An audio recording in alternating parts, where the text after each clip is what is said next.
رات فریق خالہ کی طرف ان کی دعوت تھی اور جارجٹ کے سوٹ میں وہ ہاتھ میں تھامے قہوے سے چھوٹے چھوٹے سپ لے رہی تھی، اور فریق خالہ کی جو بیٹی حریم تھی وہ اس سے پوچھنے لگی کہ کوئی جاب کیوں نہیں کرتی تم ناز؟ اور ناز کے دماغ میں وہ دوپہر کو آنے والی ای میل آئی جس میں لکھا ہوا تھا کہ ہمارے ساتھ کام کریں، ہم آپ کو منتھلی سیلری دیں گے، ایک دو سسٹم ہیک کرنے پر ہم اتنے پیسے دیں گے جتنے کبھی خواب میں بھی آپ نے نہیں دیکھے ہوں گے۔ وہ ای میل اس کے ذہن کے پردوں پر ابھی بھی تازہ تھی۔ وہ پڑھائی تو پوری ہو جائے پھر ہی کچھ سوچوں گی نا، اس نے کندھے اچکائے۔ لو جی، میں بھی تو کر رہی ہوں نا، مجھے دیکھو، اپنے پیسوں سے موبائل سیٹ لیا ہے، ڈیزائنر کپڑے اور جوتوں کا تو پوچھو ہی مت، اور ایک تم ہو، آج بھی بابا آدم کے زمانے کا موبائل سیٹ ہے تمہارے پاس، اور پلین کلرز کے کپڑے پہنتی ہو تم، وہ بھی چھوٹی چھوٹی دکانوں سے لے کر۔ ارے جاب کرو نا تاکہ کچھ سٹائل بنے تمہارا بھی، آج کل تو بہت ہی ضروری ہوتا ہے نا، سمجھی؟ حریم اس سے 1-2 سال بڑی تھی، خوب شوخ و چنچل سی، ہر نئے ماڈل کے ساتھ موبائل بدلنا فرض سمجھتی اور تھوڑا سا پہن کر سوٹ سے دل بھر جاتا تو نیا خرید لیتی، لیکن ناز اس کے برعکس تھی۔ ارے میرا تو دل ہی نہیں کرتا، اوپر سے سوشل ورک میں حصہ لینا ہوتا ہے نا اکثر، تو بس ٹائم ہی نہیں ملتا، ہوتا ہی نہیں ہے ایکچولی میرے پاس ٹائم۔ ناز نے مسکراہٹ دباتے ہوئے کہا تھا، اور جانتی تھی وہ کہ جاب آفر تو دہلیز پر تھی اس کے۔ اور پھر آگے سے حریم بھی چڑھ کر کہنے لگی کہ اوف، ایک تو تمہارا سوشل ورک، یہ چھوٹے چھوٹے کام کرنے سے نا کچھ نہیں ہوتا، کرنا ہے نا تو کچھ بڑا کرو، تمہارے پاس پیسے بھی ہوں، کوئی عہدہ ہو، تو کیا کچھ نہیں کر سکتی تم؟ ایدی بھی تو تھے نا، انہوں نے بھی تو زیرو سے کام شروع کیا تھا نا حریم؟ اور حریم نے اس کی بات کاٹی، اچھا تو تم ایدھی کی فیمیل ورژن بننے کے چکروں میں ہو؟ حریم کا انداز صاف تمسخر اڑانے والا ہی تھا، اور ناز نے کوئی جواب نہیں دیا، اس کی تمام تر توجہ قہوے پر ہی تھی۔ وہ اتوار کو لگائے جانے والے بلڈ کیمپ کے بارے میں سوچنے لگی۔ حریم، ناز کے پکارنے پر اچانک متوجہ ہوئی۔ ہاں بولو، کچھ مانگوں تو دیں گی کیا آپ؟ بڑی ہی لجاجت سے وہ بولی۔ ہاں کہو بھائی، اتنا سوچنا کیا، دوست ہی ہوں تمہاری، کیا چاہیے بتاؤ؟ خاص انداز سے کٹے بالوں کو جھٹکتے وہ گویا ہوئی۔ بس ایک بوتل خون کی، اور ناز کا انداز عجیب تھا، یا مطالبہ وہ سمجھ نہیں سکی اور ہونکوں کی طرف سے دیکھتی گئی۔ کس کی بوتل میں؟ سمجھی نہیں میں نے کہا خون کی بوتل۔ بڑے ڈراؤنے انداز میں ناز نے اس کی کلائی پکڑی جسے سرحد سے اس نے چھڑا لیا۔ ارے نہیں، میں نہیں دے سکتی، اور ویسے بھی میری ڈائٹ چل رہی ہے، کمزوری ہو جائے گی مجھے، تم کسی اور سے کہو۔ اور اس کے بعد تو حریم اٹھ کر بھاگ ہی گئی، جبکہ ناز ٹانگ پہ ٹانگ چڑھائے گزرنے والے مرد و عورت سے یہی کہتی رہی، ایک بوتل خون کا سوال ہے، کسی کا بھلا ہو جائے گا۔ لیکن ہر کسی کے پاس کوئی نہ کوئی بہانہ تھا، کسی کا بیماری کا، کسی کا کمزوری کا، کسی کا سوئی سے ڈر کا، اور کسی کی مصروفیت کا۔ اصل میں امی فریق خالہ کے ساتھ کہیں کونے میں گھسی کھسر پھسر میں مصروف تھی، ورنہ ناز ماں کی موجودگی میں تو ایسی کوئی حرکت نہیں کر سکتی تھی۔ اور پھر وہ اپنے ابا کے پاس گئی اور کہنے لگی، ابو آپ خون ڈونیٹ کرنا چاہیں گے کیا؟ سیٹ پر سے سر آگے کو نکال کر اس نے عام سے انداز میں استفسار کیا تو گاڑی لمحے بھر کو سڑک پر بے قابو ہی ہو گئی۔ ناز، یہ کوئی طریقہ ہے کیا؟ چپ کر کے بیٹھو، گاڑی چلانے دو انہیں، امی نے کڑک کر کہا، اور امی سے تو وہ صبح پوچھ ہی چکی تھی۔ امی کو تو بلڈ پریشر کا خیال آیا، اور پھر یہ کہ اب تو وہ کافی بوڑھی ہو چکی ہیں اور کہاں ہاسپٹل خون دینا چاہیں گی وہ۔ اور ناز ان باتوں پر بس دیکھ کر ہی رہ گئی انہیں، اور سیٹ پر سر ٹکائے نیم در آنکھوں سے اسٹریٹ لائٹس کو دیکھتے وہ بڑبڑائی کہ نام کو بھی انسانیت نہیں رہی اب تو۔ ہر ساتھ ہی ہوا یہ سین ختم۔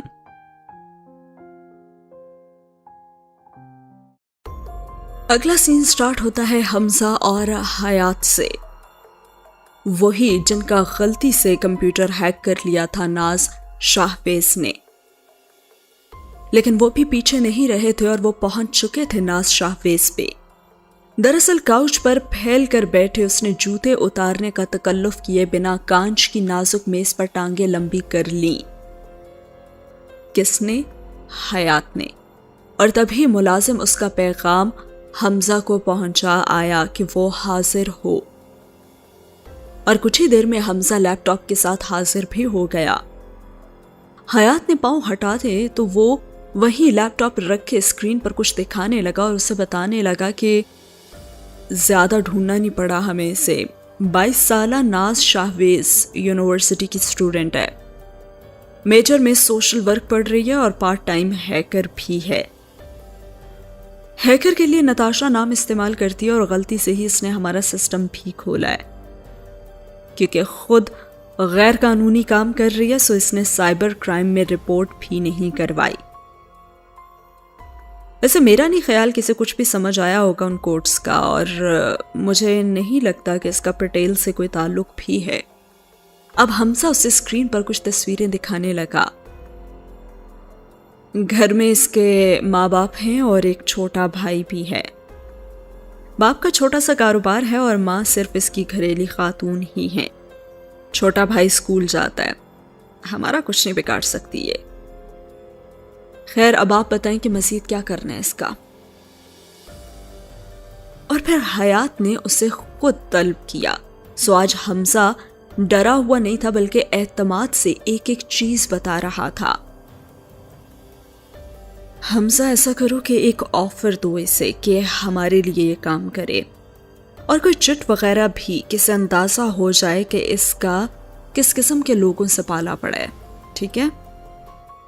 حیات نے ٹانگ پر ٹانگ چڑھاتے ہوئے کہا۔ وہ آفر لے گی؟ حمزہ نے جھجک کر پوچھا۔ کیوں نہیں، ہم اسے زبردستی یہ آفر دیں گے۔ اس کے گرد گھیرا اتنا تنگ کر دیا جائے گا کہ وہ خود ہی آ جائے گی۔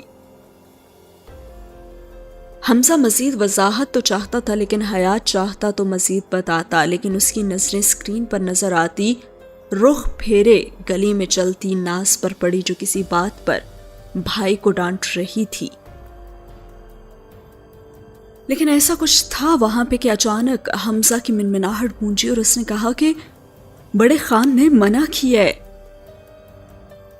اور یاد دہانی پر تو تن بدن میں آگ لگ گئی حیات کی، اور اس نے کہا کیا تم سے رائے مانگی ہے میں نے؟ بولو حمزہ۔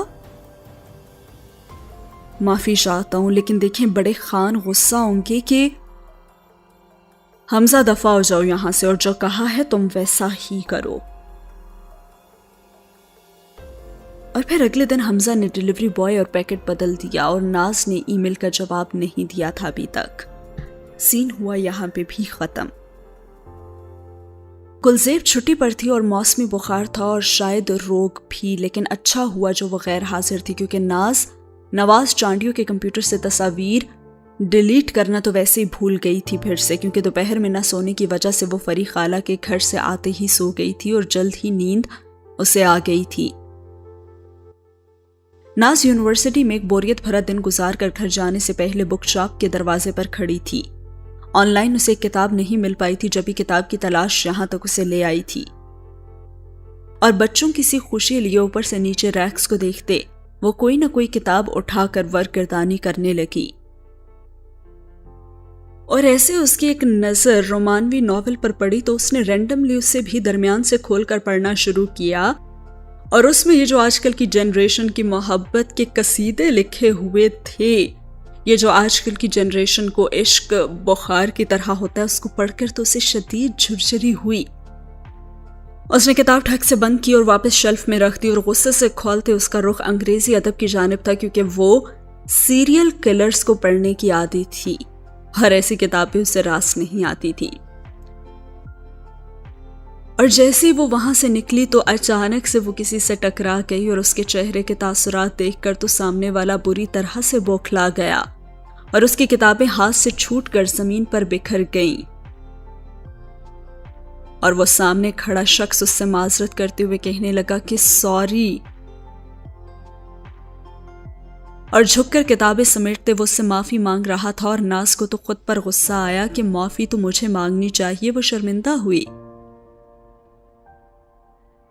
اور وہ شخص جو اس کے سامنے کھڑا تھا وہ کہنے لگا، ارے کوئی بات نہیں، میں سمجھ سکتا ہوں، یہ ناول جو بھی آپ نے رکھا ہے نا، یہ میرا بھی فیوریٹ تھا، اور کتنے اچھے ڈائلاگز ہیں نا اسفند اور شمائلہ کے۔ اور وہ شروع ہوا تو چپ کرنا ہی بھول گیا۔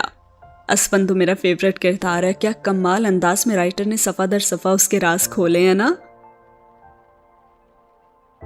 ہاں جی وہی، اس نے جان چھڑانی چاہی، مگر وہ تو سوال پہ سوال پوچھی گیا۔ اس سے کہنے لگا کہ آپ کا بھی فیوریٹ ہے نا، اور سامنے والے کی آنکھوں میں ننھے ننھے جگنو چمک رہے تھے۔ اللہ وہ وقت کبھی نہ لائے، توبہ، وہ بڑبڑاتی ہوئی کھسک گئی۔ فضول میں ہی معافی مانگ لی، یوں ہی گلے پڑ گیا یہ تو میرے۔ ناز بک شاپ سے واک آؤٹ کر گئی، اور آج کا دن اس کے لیے خاصا منحوس ثابت ہوا تھا۔ چاکلیٹ کا سنہری ریپر اتارتے اس نے جلے بھنے انداز میں 8 کبوتروں کو دیکھا، اور دانتوں میں بے دردی سے چاکلیٹ چباتے اس نے نتاشا کی ای میلز چیک کی تو ای میلز پڑھتے اس کا موڈ مزید خراب ہوا۔ پھر سے کسی کا ہمسایہ، بوائے فرینڈ یا کزن بلیک میل کرتا رہا تھا اسے، اور وہ سوچنے لگی کہ آخر کب تک یہ سلسلہ چلتا رہے گا۔ بآواز بلند خیالات کا اظہار کرتے وہ شدید اکتاہٹ کا شکار تھی۔ آئے روز ایسی کئی ای میلز اس کی منتظر ہوتی جن کا حاصل کلام کچھ یوں ہوتا کہ وہ تو پہلے مجھ سے پیار کرتا تھا، ہم نے ساتھ نہ چھوڑنے کی قسمیں کھائی تھی، اکٹھے جنت جانے کے بھی وعدے کیے تھے، اور اب وہ مجھے بلیک میل کر رہا ہے۔ تو پلیز نتاشا باجی، آپ کو اللہ کا واسطہ ہماری مدد کریں۔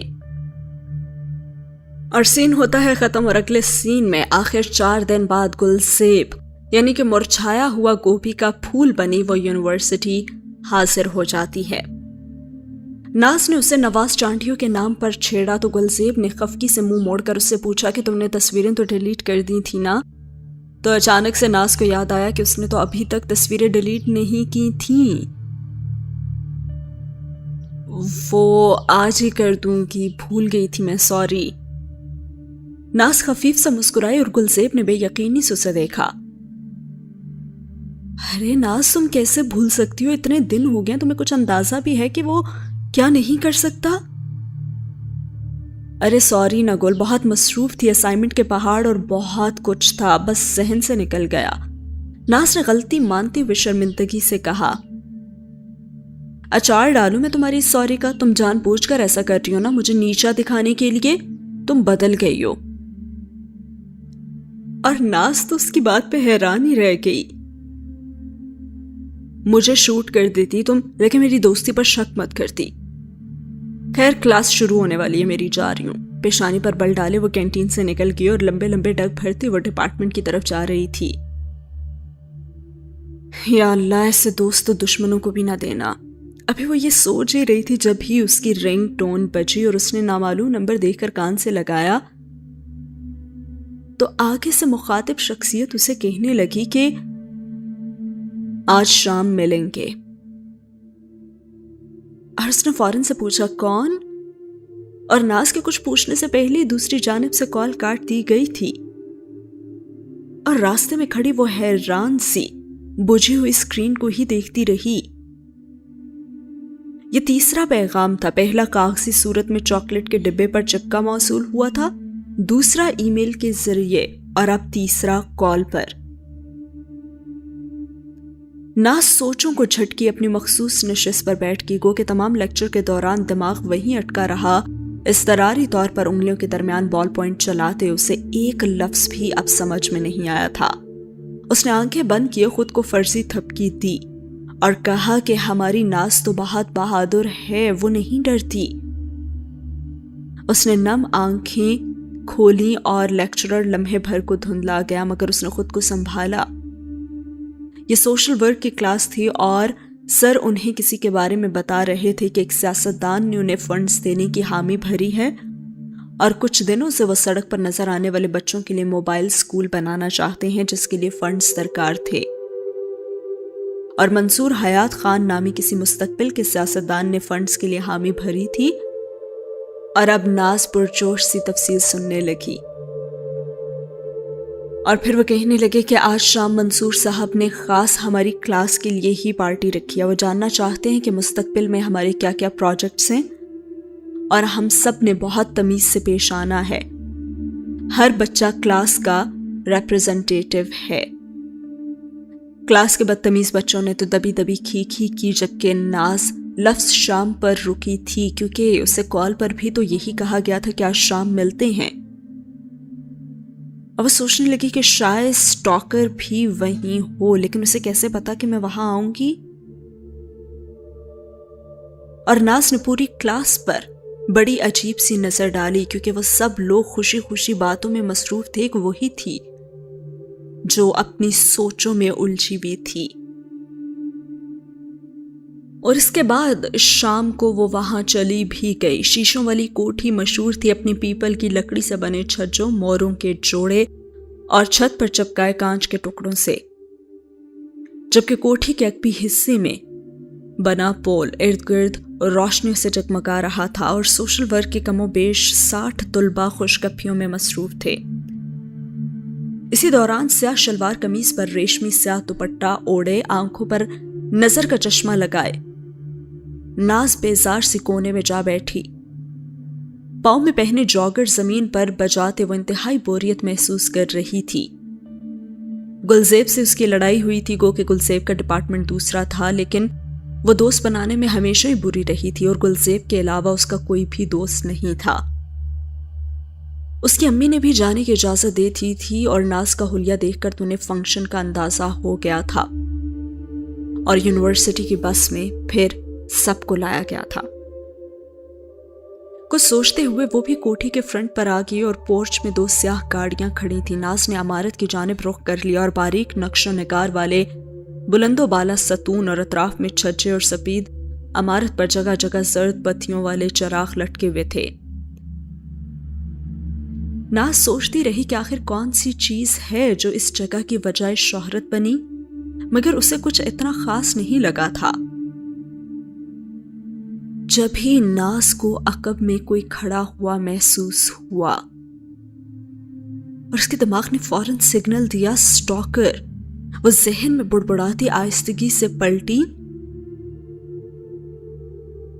تو اس نے دیکھا کہ سامنے کھڑے انسان کی شکل تو کسی قسم کے سٹاکر والی نہیں تھی، بلکہ اس کی آنکھوں میں تو مکمل اجنبیت تھی۔ اور ناز نے بھی گڑبڑا کر لان کے نیم اندھیرے گوشے میں نظر دوڑائی تو ان کے سوا لان میں کوئی بھی نہیں تھا، اور ناز نے بغیر کچھ کہے واپسی میں ہی اپنی عافیت سمجھی، اور وہ جانے ہی لگی تو پیچھے سے آواز آئی، رکو۔ ناز کے قدم تھمے کیونکہ اس کی آواز میں بڑا ہی روب تھا، اور اس نے اس سے کہا کہ نام آپ کا؟ ناز شاہویز۔ اور ناز کو لگا کہ سامنے والی کی آنکھیں مسکرائی ہو، جیسے اس نے خیال جھٹک دیا۔ میں دراصل یہ گھر دیکھ رہی تھی، بہت خوبصورت ہے۔ اچھا، سب سے خوبصورت کون سی چیز ہے؟ وہ دونوں فرصت سے سامنے پرشکوا عمارت دیکھ رہے تھے۔ ستون اور ان پہ بنا یہ باریک سا کام۔ اسے جب کچھ اور نہیں ملا تو اس نے یہی کہہ دیا، اور اس جھوٹی تعریف پہ تو وہ اندر ہی اندر خود بھی مسکرائی تھی۔ اور پھر ایک اور سوال آیا، کیا سانپ پسند ہیں آپ کو؟ ہاں، خوبصورت ہوتے ہیں۔ ناز ستون پر سانپ کی اشکال بغور دیکھ رہی تھی، اور اب اس نے بھی پوچھا، آپ کی تعریف؟ اس گھر کا مالک۔ اور اب کی بار تو ناز نے ترچھی نظروں سے اسے سر سے پیر تک دیکھا، وہ سامنے ہی دیکھ رہا تھا۔ اچھا، تو آپ منصور حیات خان ہیں؟ اس نے گویا اپنی تسلی کرنا چاہی۔